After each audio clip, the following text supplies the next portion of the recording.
Well, not to disappoint, but I haven't made any decisions yet about what my next film's going to be. There are a number of films that I've developed over time, and it'll probably be one of those. But I haven't made any announcements yet. Okay.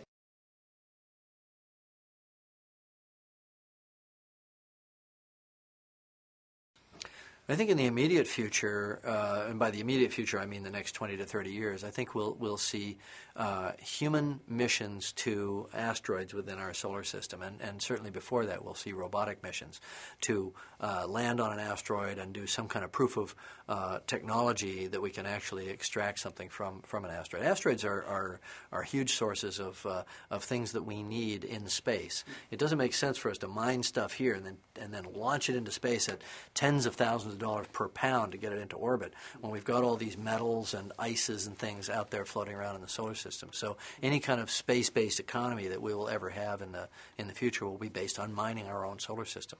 I mean, I don't think we're going to go to Mars and mine. The thing that people have to understand is you got this thing called a gravity well.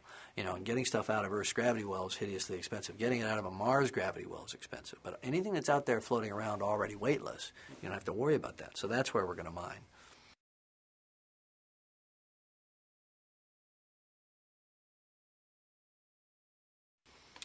Well, Sam has a very interesting blend of kind of a tough, flinty strength and an everyman quality that really appealed to me. He's got a very blue-collar background, so do I. We really got together around that and around our work ethic and our sort of personal quest to do excellent work, through working really hard. I mean, that's how he approaches his job. So I just liked him as a human being. Mm-hmm. I liked him for the character because of that strength. I mean, and he's not hard on the eyes either. And he's got great eyes and just great life in his face.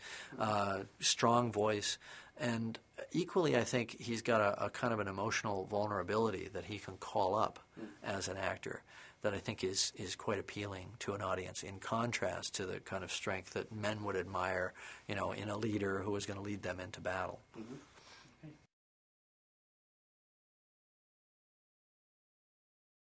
It's been discussed.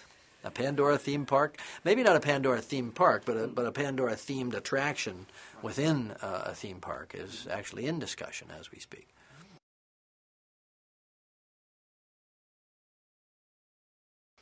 Well, I don't know about trilogies. A trilogy seems to be an artificial imposition.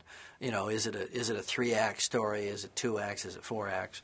I think that what we've done is we've created a world. We've created a set of characters. We've created a set of sort of dramatic problems for those characters that are open-ended. There might be 1 additional film. There might be 2. There might be 3. I'm not thinking of it in a kind of trilogy format.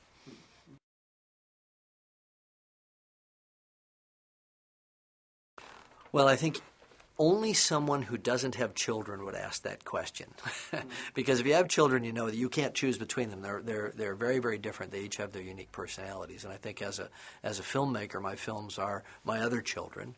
I have five actual children, and I have seven of these film children, and I can't really choose between them.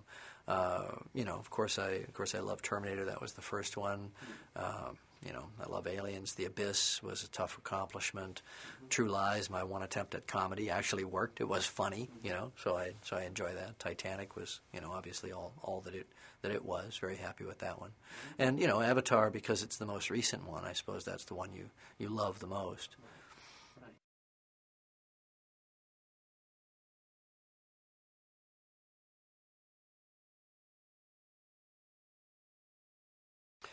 Well, I don't like this idea of going back and redoing your films, but if I were doing a film starting today that was Aliens, let's say, or Titanic, I would make those films very differently than we did at the time. The one I don't think you'd change very much was Terminator 2. Terminator 2 was done then, 20 years ago, more or less the way we would make it right now, a mixture of CG effects and on-set effects and locations.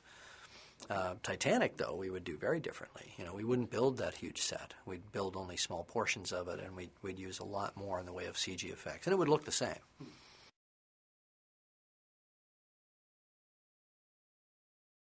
I wouldn't say disappointed is the right word. I mean, look, one can always hope against expectation that for something great to happen, for lightning to strike. But I think a realistic expectation for me before the nominations were announced was that it was a little bit too much for the acting community to truly understand what we had done on this film. We need to go through an educational process for them so that they understand and they get excited about it and they embrace these new tools.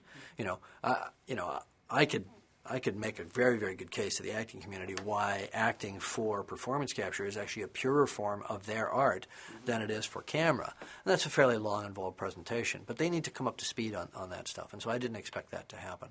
And I cautioned Sam and Zoe before the fact, and Sigourney, that was probably against us on this film.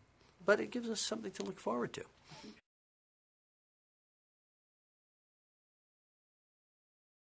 Well, it wasn't the Smurfs. I just want to settle that right now. And yellow was taken by the Simpsons. So, no, I love blue. I mean, maybe there was subconsciously the connection to the Hindu pantheon because of the title, and the idea of these kind of giant blue-skinned, noble creatures. But I just think aesthetically it worked out beautifully, as I imagined it. I had done a painting back in the mid-'70s of a tall, blue-skinned woman standing in a field of purple grass, and it was quite striking.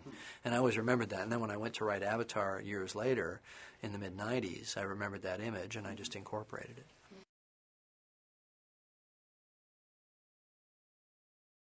We're going to put out a Na'vi English dictionary, absolutely. We don't have any plans to put out a Na'vi Klingon English dictionary, but we do have plans to do a Na'vi to English dictionary.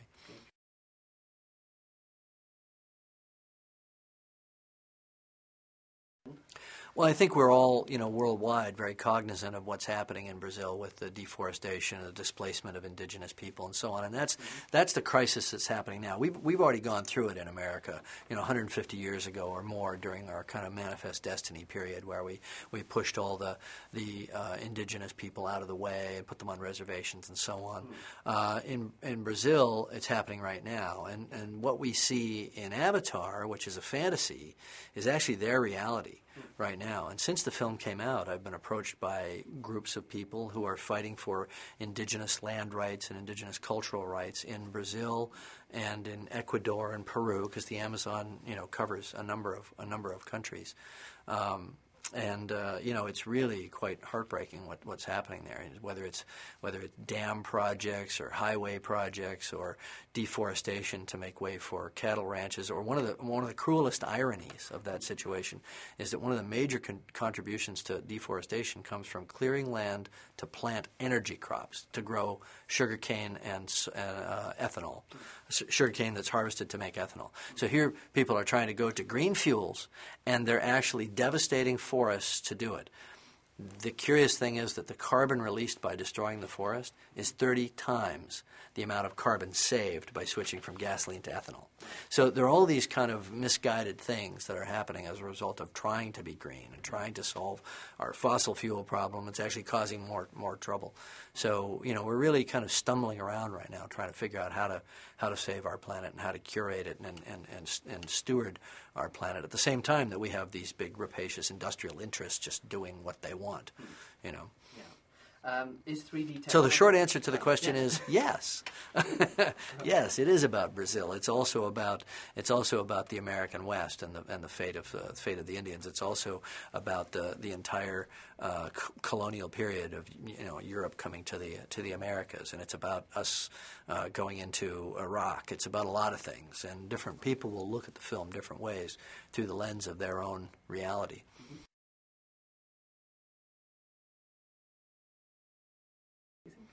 I think it is very much a part of the future of Hollywood. 3D is here to stay. It's been proven. It's not a flash in the pan. It's not a fad. It's a premium cinema experience that people actually select for. They'll go and wait in line. They'll guard that experience very, very fiercely. And even though Avatar was obviously this wildly successful, highest-grossing film in history, it's also the most pirated film in history. But the pirated experience of watching a crappy little illegal download of a pirated camcorder version of the movie has been rejected by people as being unsatisfying, and they're still lining up weeks and weeks into the release, 12 weeks into the release, they're still lining up to see the movie in 3D. Mm-hmm. So I think 3D has proven itself as creating a sense of a grander, more immersive experience that people are seeking out.